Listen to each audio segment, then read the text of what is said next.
Sekarang, sama-sama kita saksikan program Mutiara Khutbah dari Masjid Sultan Abu Bakar Johor Bahru. Rancangan ini dibawakan khas kepada anda oleh bahagian pengurusan masjid dan surau Jabatan Agama Islam Negeri Johor.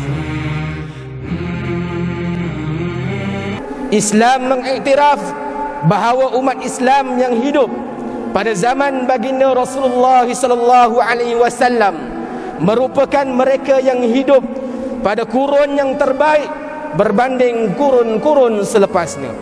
Namun begitu, ada banyak perkara yang mendukacitakan berkaitan dengan agama Islam berlaku pada zaman ini.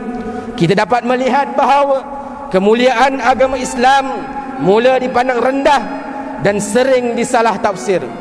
Ada yang mengatakan hukum Islam tidak sesuai diamalkan pada zaman ini dengan tanggapan bahawa hukum Islam tidak adil dan mengikat kebebasan hidup mereka.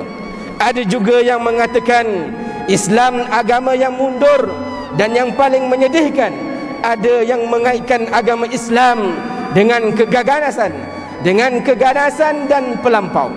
Inilah antara tanggapan buruk yang sering dikaitkan dengan agama Allah Subhanahu wa taala yang suci ini. Lebih malang lagi, pandangan buruk ini datang bukan sahaja daripada golongan yang bukan Islam, bahkan turut sama datang daripada mereka yang beragama Islam. Sidang Jumaat yang dirahmati Allah, sesungguhnya dalam menghadapi cabaran ini, kita tidak perlu menunding jari kepada mana-mana pihak lain atas segala tomahan dan sangkaan buruk terhadap agama Allah Subhanahu wa taala ini.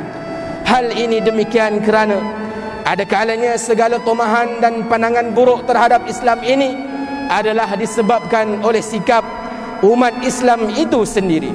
Contohnya seperti mereka yang gagal memahami seruan sebenar jihad sehingga menyebabkan Islam dituduh sebagai agama pengganas.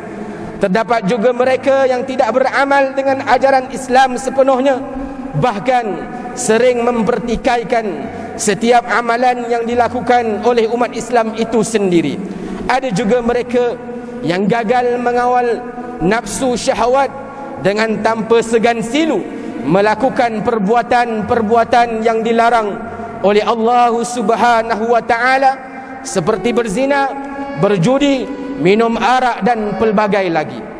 Selain itu, sikap umat Islam yang tidak mencerminkan akhlak sebagai orang Islam juga turut menyumbang kepada tanggapan buruk terhadap agama Islam, seperti sikap tidak menghormati orang lain, tidak memelihara tutur kata, hasad dengki, khianat, mementingkan diri dan sebagainya.